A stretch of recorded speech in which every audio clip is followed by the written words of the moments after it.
Dear students, আজকে তোমাদের যে বিষয় নিয়ে আলোচনা করব সেটা হচ্ছে বিশ্ব সংগঠন।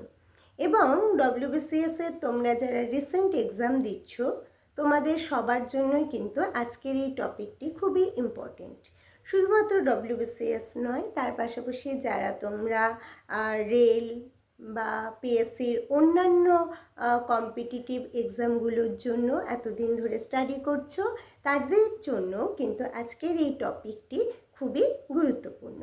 তো আজকের এই টপিকটি আমি কারেন্ট অ্যাফেয়ার্সেরই একটি পার্ট, বিশ্ব সংগঠন বা ওয়ার্ল্ড অর্গানাইজেশন, এই পার্টটি নিয়ে আলোচনা করব। তার পাশাপাশি আমি এখানে আরও কিছু বিষয় নিয়ে আলোচনা করব, যে কোথায় কোথায় কোন সম্মেলন হয়েছিল, বা ভারতের প্রথম কে কোন বিষয়ে পুরস্কার পেয়েছিলেন, এই বিষয়গুলো কিন্তু আজকের টপিকে থাকবে। তো যারা যারা এখনও আমার এই চ্যানেলটি সাবস্ক্রাইব করোনি তাদের বলবো অবশ্যই চ্যানেলটি সাবস্ক্রাইব করে তোমরা বেল আইকন প্রেস করবে, তাহলে আমার নতুন নতুন স্টাডি মেটেরিয়ালসগুলো তোমরা অবশ্যই পেয়ে যাবে। তো চলো, প্রথম যে ওয়ার্ল্ড অর্গানাইজেশনের নাম আমরা পড়ব সেটা হচ্ছে NAM, NAM। এই NAM এর ফুল ফর্ম হচ্ছে দ্য নন অ্যালাইন্ড মুভমেন্ট, এবং এই NAM রাষ্ট্রসংঘের পর এটি কিন্তু বিশ্বের বৃহত্তম জোট, এবং 1961 সালে এই NAM প্রতিষ্ঠিত হয়েছিল, এবং এর সদর দপ্তর হলো বেলগ্রেডে অবস্থিত, এবং এর সদস্য সংখ্যা হচ্ছে 110। তাহলে দেখো, এখান থেকে যদি তোমাদের প্রশ্ন আসে তাহলে যে যে প্রশ্ন আসতে পারে সেগুলো হলো NAM-এর ফুল ফর্ম কি, তখন তোমরা বলবে দ্য নন অ্যালাইন্ড মুভমেন্ট, এবং এটি কবে প্রতিষ্ঠিত হয়েছিল, 1961 সালে, এবং রাষ্ট্রসংঘের পর বিশ্বের বৃহত্তম জোট কোনটি, তাহলেও বলবো NAM, এবং এর সদর দপ্তর হচ্ছে বেলগ্রেডে অবস্থিত, এবং এর সদস্য সংখ্যা 110। এবার দেখো, এইখান থেকে আরেকটা প্রশ্ন এসে থাকে যে NAM 2012 সালে কোথায় সম্মেলন হয়েছিল NAM-এর, সেখানে উত্তর হবে ইরানের তেহরানে। এবং 2015 সম্মেলন হয়েছিল কোথায় না, 2015 সালে যে সম্মেলনটা হয়েছিল ভেনেজুয়েলার ক্যারাকামে। নেক্সট যে ওয়ার্ল্ড অর্গানাইজেশন নিয়ে আমরা আলোচনা করব তা হলো আসিয়ান। এই আসিয়ানের ফুল ফর্ম হচ্ছে association of south east Asian Nations. তাহলে পরীক্ষায় তোমাদের আসিয়ানের ফুল ফর্ম আসতে পারে, শুধুমাত্র কম্পিটিটিভ এক্সাম নয়, যারা তোমরা কলেজে বা তোমরা স্কুলে পড়ছো বা ইউনিভার্সিটিতে পড়ছো তাদেরও কিন্তু, যারা পলিটিক্যাল সায়েন্স বা অন্যান্য সাবজেক্টে পড়ছো, এই প্রশ্নটা কিন্তু তোমাদের আসে।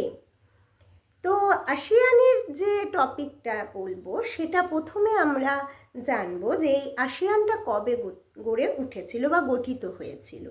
আসিয়ান গড়ে উঠেছিল 1967-এ, 1967 সালে, এবং এর সদর দপ্তর ছিল ইন্দোনেশিয়ার জাকার্তে, এবং এর সদস্য সংখ্যা 10।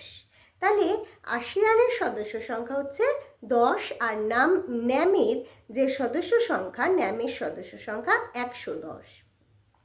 এবার যেটা নিয়ে আমি আলোচনা করব সেটা হচ্ছে EU এবং EEC। EU এবং EEC এই দুটোর ফুল ফর্ম কিন্তু তোমাদের এক্সামে আসে। শুধু ডব্লিউবিসিএস নয়, তার পাশাপাশি যারা পিএসসির সার্ভিসগুলোর জন্য স্টাডি করছো তোমাদেরও কিন্তু এই EU এবং EECর ফুল ফর্ম আসে। তো EUর ফুল ফর্ম হচ্ছে ইউরোপিয়ান ইউনিয়ন, আর EEC হচ্ছে ইউরোপিয়ান ইকোনমিক কমিউনিটি। দেখো, এবার এখান থেকে আমরা যে প্রশ্নগুলো পড়ব সেটা হচ্ছে এই EU এবং EEC কবে গড়ে উঠেছিল না, এটা গড়ে উঠেছিল 1958-এ, এবং এর সদর দপ্তর হচ্ছে বেলজিয়ামের ব্রাসেলসে। এবং আরেকটা প্রশ্ন এখান থেকে আসে, সেটা হচ্ছে যে এই EU এবং EECর সদস্য সংখ্যা কত। এটা তোমাদের জানা খুব দরকার, কারণ এটা পরীক্ষার জন্য খুবই ইম্পর্টেন্ট। ইইউ এবং ইইসির সদস্য সংখ্যা হচ্ছে 25। এবার দেখো ন্যাটো। ন্যাটোর ফুল ফর্ম তোমরা নিশ্চয়ই জানো, আমি তাও বলে দিচ্ছি, নর্থ আটলান্টিক ট্রিটি অর্গানাইজেশন। তাহলে ন্যাটোর ফুল ফর্মকে আবারও বলছি, নর্থ আটলান্টিক ট্রিটি অর্গানাইজেশন। এবং এই ন্যাটো গড়ে উঠেছে কবে? 1949-এ। এবং 1949-এর আমি একদম পার্টিকুলার ডেট বলে দিচ্ছি, 4 এপ্রিল। এই 1949-এর 4 এপ্রিল এই ন্যাটো গড়ে উঠেছিল। এবং এটা তোমরা জানো মার্কিন যুক্তরাষ্ট্রের একটা কি বলবো সামরিক জোট। এবং এই জোটটি গড়ে উঠেছিল কিন্তু প্রধানত রাশিয়ার যে ওয়ারশো প্যাক্ট তার এগেনস্টে এই ন্যাটো গড়ে উঠেছিল, নর্থ আটলান্টিক ট্রিটি অর্গানাইজেশন। এর সদর দপ্তর কোথায়? এর সদর দপ্তর হচ্ছে ব্রাসেলসে। এবং এই ন্যাটো সদস্য সংখ্যাও কিন্তু 26। আগেরটা যা ছিল 25 আর এর হচ্ছে 26। এবং 2016 সালে কিন্তু এই ন্যাটোর সম্মেলন হয়েছিল পোল্যান্ডে। তাহলে এখান থেকে যদি প্রশ্ন আসে, তাহলে কি কি প্রশ্ন আসতে পারে চলো একবার দেখে নিই। ন্যাটোর ফুল ফর্ম কি? এটা তোমাদের এক্সামে আসতে পারে। এখানে ন্যাটোর ফুল ফর্ম কি তোমাদের আমি বলে দিয়েছি অলরেডি, যারা যারা শোনোনি তারা অবশ্যই দেখে নিও। এবার দেখো ন্যাটোর সদর দপ্তর কোথায় অবস্থিত? এটা হলো ব্রাসেলসে অবস্থিত। এবং কবে গড়ে উঠেছিল? 1949-এর 4 এপ্রিল এই ন্যাটো গড়ে উঠেছিল। এবং 2016 সালে এই ন্যাটোর সম্মেলন কোথায় হয়েছিল? না পোল্যান্ডে হয়েছিল। এবার নেক্সট যে ওয়ার্ল্ড অর্গানাইজেশন নিয়ে আমরা আলোচনা করব সেটা হচ্ছে ওপেক। দেখো ওপেকের ও ফর হচ্ছে organisation of, OPEC of petroleum, P for petroleum, E for exporting আর সি ফর কান্ট্রিজ। অর্থাৎ পেট্রোলিয়াম যে দেশগুলো কি করে না, যে দেশগুলো এক্সপোর্ট করে সেই দেশগুলো নিয়ে একটা সংগঠন গড়ে উঠেছিল ওপেক। ওপেকটা তার মানে ওপেকের ফুল ফর্মের মধ্যে কিন্তু তোমরা বুঝে যাচ্ছ এটা একটা পেট্রোলিয়াম এক্সপোর্টিং কান্ট্রিজদের মধ্যেকার একটা সংগঠন বা অর্গানাইজেশন। এটা গড়ে উঠেছিল কবে? না 1960-তে এটা গড়ে উঠেছিল, 1960 সালে। এবং এর সদর দপ্তর ছিল অস্ট্রিয়ার ভিয়েনাতে। এবং যদি পরীক্ষায় তোমাদের প্রশ্ন আসে এর সদস্য সংখ্যা কত, বলবে 11। এবং উল্লেখযোগ্য সদস্য হলো নাইজেরিয়া এবং ভেনেজুয়েলা। দেখো নাইজেরিয়া এবং ভেনেজুয়েলা এই দুটো দেশে কিন্তু তোমার ওপেকের সদস্য। তাহলে এখান থেকে যে ইম্পর্টেন্ট কোশ্চেন আসতে পারে, প্রথমেই আসতে পারে এই ওপেকের ফুল ফর্ম কি? তোমরা বলবে যে organisation of petroleum exporting countries হয়ে গেল। এবার যে আসবে যে এর কবে গড়ে উঠেছিল, এই ন্যাটো আমরা দেখেছি ন্যাটো গড়ে উঠেছিল 1949-এ, কিন্তু ওপেক গড়ে উঠেছিল তার অনেক পরে 1960-তে, 1960 সালে। তাহলে 1960-তে গড়ে উঠেছিল ওপেক। এবং এর সদর দপ্তর কোথায়? পরীক্ষায় প্রশ্ন আসতে পারে। সদর দপ্তর হলো অস্ট্রিয়ার ভিয়েনাতে। এবং এর সদস্য সংখ্যা হচ্ছে 11। এবং উল্লেখযোগ্য সদস্য দেশগুলো হলো নাইজেরিয়া এবং ভেনেজুয়েলা। আরও অনেক সদস্য রয়েছে, কিন্তু তাদের মধ্যে বেশি গুরুত্বপূর্ণ এই দুটো দেশ, নাইজেরিয়া এবং ভেনেজুয়েলা। এবার দেখো আমরা ওপেক পড়লাম, এবার পড়ব এপেক। এপেক এপেক এপেক হচ্ছে কি Asia Pacific economic cooperation, APEC. APEC, OPEC হচ্ছে ও আগে আর এপেকে এ, এপিইসি, আবার ফুল ফর্মটা বলছি, ভীষণ ইম্পর্টেন্ট।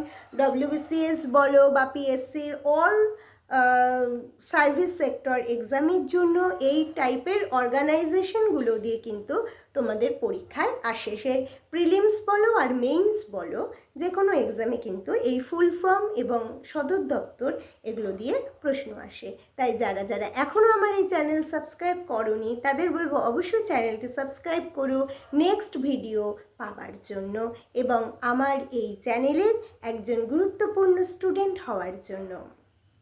অ্যাপেক, তাহলে দেখো অ্যাপেক নিয়ে আমরা আলোচনা করব এখন। অ্যাপেকের ফুল ফর্ম হচ্ছে এশিয়া প্যাসিফিক ইকোনমিক কোঅপারেশন। এটি গড়ে উঠেছিল 1989-এ এবং এর সদর দপ্তর ছিল সিঙ্গাপুরে। তাহলে এই অ্যাপেকের সদর দপ্তর হচ্ছে কোথায়? সিঙ্গাপুরে, এবং এর মোট সদস্য হচ্ছে 25। আচ্ছা, আমি এই ভিডিওতে আলোচনা করেছিলাম আরেকটি সংগঠনেরও সদস্য সংখ্যা 25। তোমরা কমেন্টে আমাকে জানাবে কোন অর্গানাইজেশনের সদস্য সংখ্যা 25। তাহলে আমরা দেখলাম অ্যাপেকের কিন্তু সদস্য সংখ্যা 25। এবার আমরা এখান থেকে জানব যে এই অ্যাপেক সম্মেলন 2014 সালে কোথায় হয়েছিল এবং 2015 সালে এই সম্মেলন কোথায় হয়েছিল। 2014 সালে হয়েছিল বেজিংয়ে। তাহলে 2014 সালে কোথায় হয়েছিল? বেজিংয়ে। আর 2015-তে ম্যানিলাতে। ম্যানিলা কোথায় অবস্থিত? ফিলিপাইন্সে অবস্থিত। তাহলে ফিলিপাইন্সের ম্যানিলাতে 2015 সালে এই অ্যাপেকের সম্মেলন হয়েছিল। এবার আমরা যেটা নিয়ে আলোচনা করব সেটা হচ্ছে ওএপিইসি। হ্যাঁ, অর্থাৎ O for organisation of Arab petroleum exporting countries.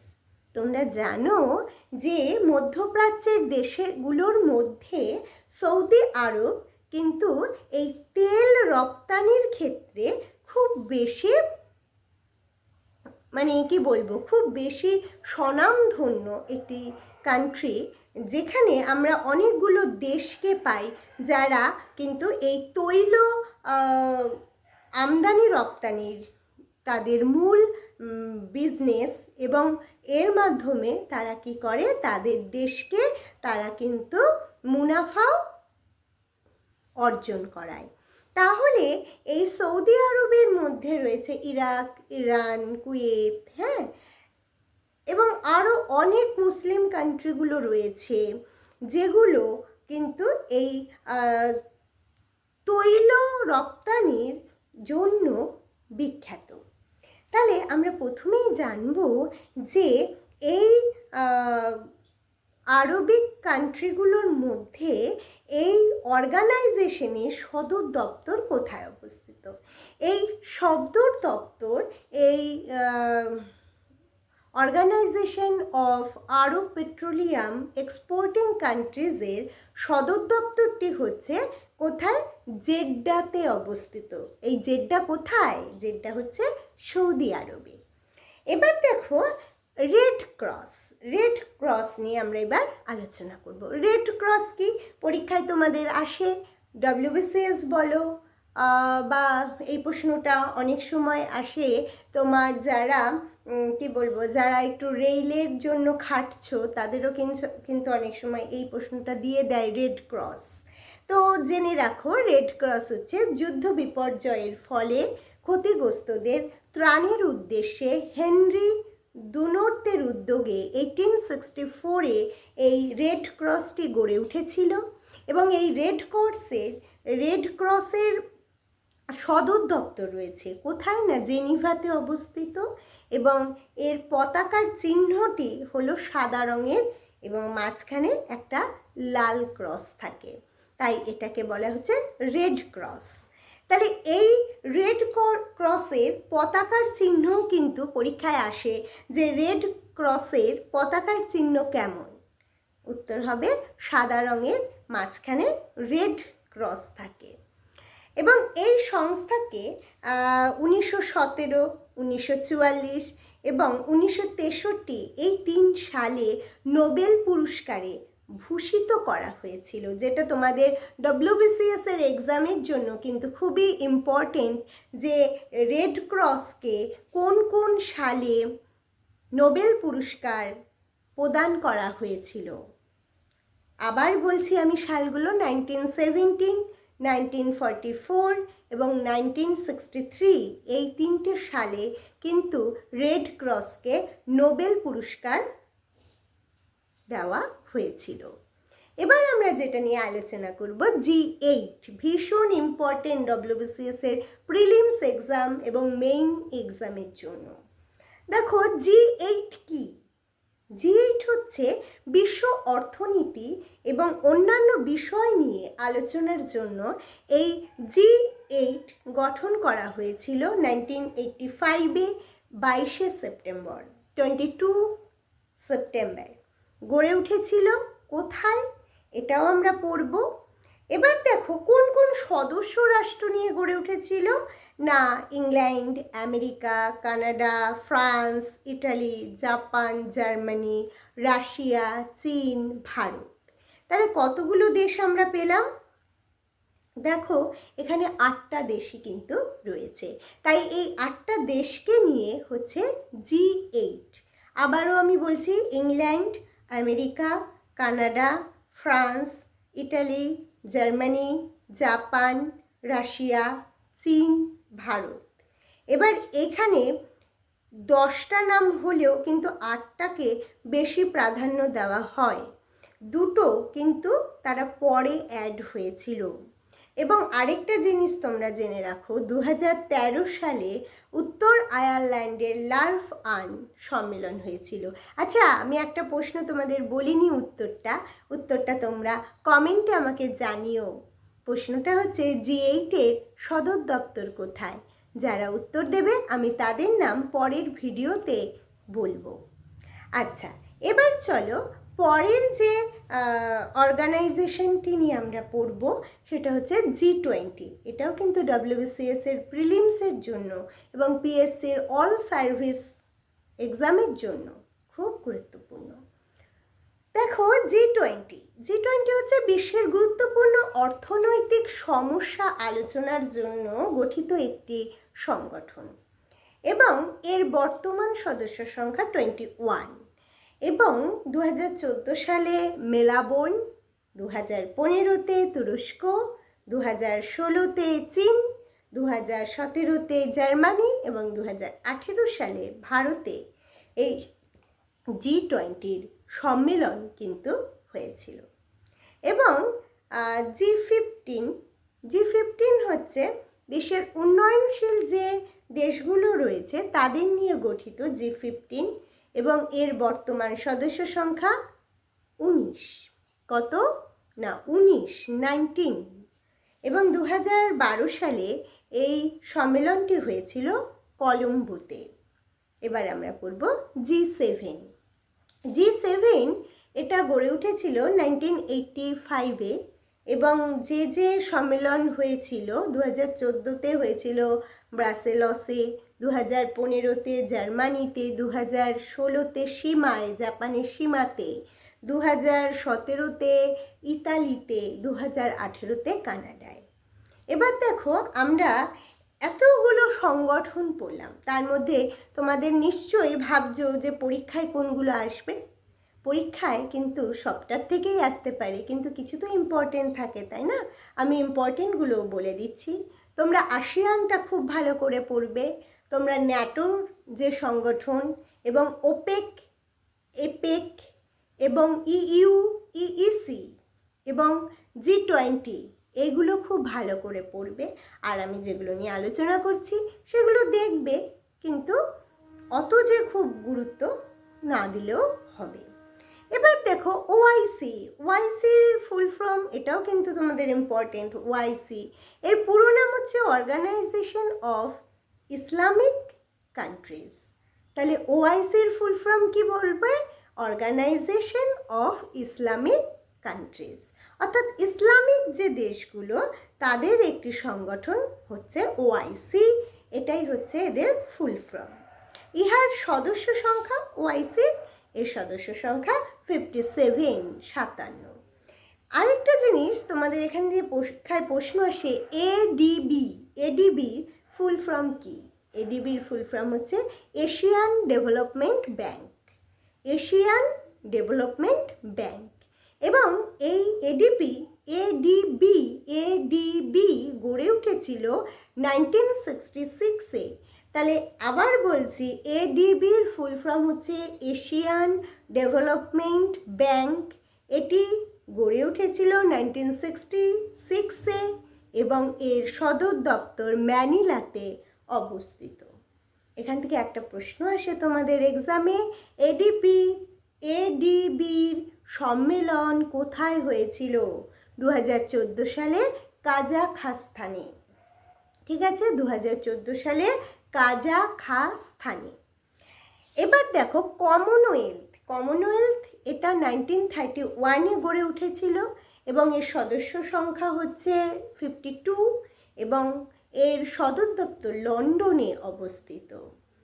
R group of 77 এটি তৃতীয় বিশ্বের 127টি দেশ নিয়ে গড়ে উঠেছে এবং 1964-এ এই গ্রুপ অফ 77 এই ওয়ার্ল্ড অর্গানাইজেশনটি গড়ে উঠেছিল। আরেকটা পরীক্ষায় তোমাদের আসেই, দেখো সবই তো ইম্পর্টেন্ট। এবার তার মধ্যেও আমি কিছু ইম্পর্টেন্ট যেগুলো বেশি সেগুলো আমি দুবার করে বলে দিচ্ছি, তোমরা কিন্তু সেইভাবে ভিডিওটি দেখবে, কেউ পজ করবে না, কারণ পজ করলে আমি যেভাবে বলছি তোমরা কিন্তু বুঝতে পারবে না। তাহলে দেখো সার্কও কিন্তু এক্সামের জন্য খুব গুরুত্বপূর্ণ। যতটা গুরুত্বপূর্ণ আমি ন্যামের ক্ষেত্রে বা আসিয়ানের ক্ষেত্রে বলেছি, ঠিক সেম গুরুত্বপূর্ণ সার্কও। তো সার্কের ফুল ফর্ম তোমাদের এক্সামে আসে। সার্কের ফুল ফর্ম হচ্ছে south Asian association for regional cooperation. তাহলে এখানে রিজিওনাল মানে এটা একটা আঞ্চলিক, হ্যাঁ, আঞ্চলিক একটা সংগঠন। সার্কের South Asian association for regional cooperation করা মানে সহযোগিতা করা, তাই না? তাহলে এই সার্ক গড়ে উঠেছিল কবে? 1985-এ এবং 8ই সেপ্টেম্বর এই সার্ক গড়ে ওঠে। এর সদর দপ্তর নেপালের কাঠমান্ডুতে। তোমরা সবাই জানো যে নেপালের রাজধানী কাঠমান্ডু। তাহলে পরীক্ষায় কিন্তু অনেক সময় এরকমও প্রশ্ন আসে, জানো তো, যে নেপালের রাজধানীর নাম কি? তখন উত্তর হবে কাঠমান্ডু। আর যদি বলে ভুটানের রাজধানীর নাম কি, এটা কমেন্টে জানিও। যারা উত্তর দিচ্ছ আমি তাদের পরের ভিডিওতে তাদের নাম বলবো। এবার দেখো সার্কের সদস্য সংখ্যা হচ্ছে 7। সার্কের সদস্য সংখ্যা কত? 7। এবার কোন কোন দেশ নিয়ে এই সার্ক গড়ে উঠেছে? প্রথমেই আমাদের দেশ ভারতবর্ষ বা ভারত, তারপরেই রয়েছে পাকিস্তান, বাংলাদেশ, শ্রীলঙ্কা, ভুটান, নেপাল ও মালদ্বীপ। আমি তোমাদের ভুটানের রাজধানীর নাম জিজ্ঞেস করেছি, কমেন্টে আমাকে জানাবে। এবার দেখো সার্কের 18th সম্মেলন, এই সম্মেলনটা হয়েছিল নেপালে 2011 সালে আর 2016 সালে হয়েছিল পাকিস্তানে। সার্ক 2010 থেকে 2020 সাল পর্যন্ত আঞ্চলিক সংযোগ দশক হিসেবে পালন করেছে। তাহলে এখান থেকে আমরা কিছু বিষয় জানতে পারলাম যেগুলো তোমাদের WBCS এর প্রিলিমস এবং মেইনসের জন্য, যারা এখনই মেইনসের জন্য পড়ছো তারা বুঝতে পারছো যে আজকের এই টপিকটি কতটা গুরুত্বপূর্ণ। তাই যারা যারা এখনও আমার এই ভিডিওটি সাবস্ক্রাইব করোনি তারা অবশ্যই সাবস্ক্রাইব করবে। আজকের আলোচনা এখানেই, পরের দিন আমি অন্য কোনো টপিক নিয়ে আলোচনা করব এবং এরপরেই আমি তোমাদের প্রথম যে নোবেল পুরস্কার যারা পেয়েছিলেন সেটা নিয়ে বলেছিলাম একটু আলোচনা করব। তাই ওই টপিকটা একটু আলোচনা করে আজকের ভিডিও এবং আজকের পড়া এখানেই সমাপ্ত করব। তো দেখো ভারতের প্রথম নোবেল পুরস্কার যদি বলি আমরা, তাহলে সাহিত্যে পেয়েছিলেন রবীন্দ্রনাথ ঠাকুর। এবং ভারতের প্রথম যিনি স্নাতক হয়েছিলেন বলে পুরস্কার পেয়েছিলেন তিনি হলেন আমাদের সাহিত্য সম্রাট বঙ্কিমচন্দ্র চট্টোপাধ্যায় এবং যদুনাথ বসু। দুজনেই কিন্তু তারা প্রথম স্নাতক হয়েছিলেন। এবং আরেকটা প্রশ্ন তোমাদের আসে যে ভারতের প্রথম কোন পুরুষ ICS এ প্রথম হয়েছিলেন? ICS এ প্রথম হয়েছিলেন অতুল চন্দ্র চট্টোপাধ্যায়। এবং আরেকটা প্রশ্ন কিন্তু ভীষণ ইম্পর্টেন্ট যে ভারতের প্রথম কোন পুরুষ নৌবাহিনীর প্রধান হয়েছিলেন? উত্তর হবে RD কোঠারি। আর প্রথম বিমান বাহিনীর প্রধান কে ছিলেন? সুব্রত মুখার্জি। আচ্ছা, আরেকটা প্রশ্ন তোমাদের ভীষণ ইম্পর্টেন্ট যে ভারতের প্রথম কোন ব্যক্তি হাইকোর্টের বিচারপতি হয়েছিলেন? উত্তর হবে রামপ্রসাদ রায়। এবং ভারতের প্রথম প্রধানমন্ত্রী কে? এই সহজ প্রশ্নটা আমাকে কমেন্টে তোমরা কিন্তু জানাবে। আমি যারা যারা উত্তর দেবে আমি তাদের নাম বলবো। এবার দেখো ভারতের প্রথম স্থলবাহিনীর প্রধান কে ছিলেন? KS কারিয়াপ্পা। আর ভারতের প্রথম কোন পুরুষ যিনি বিলেতে গিয়েছিলেন? তিনি কিন্তু রাজা রামমোহন রায়। তাহলে আমি আজকে এখানেই তোমাদের পড়ানো সমাপ্ত করলাম। পরের দিন আমি অন্য কোনো টপিক নিয়ে আলোচনা করব। তোমরা সকলে মন দিয়ে স্টাডি করো। All the best.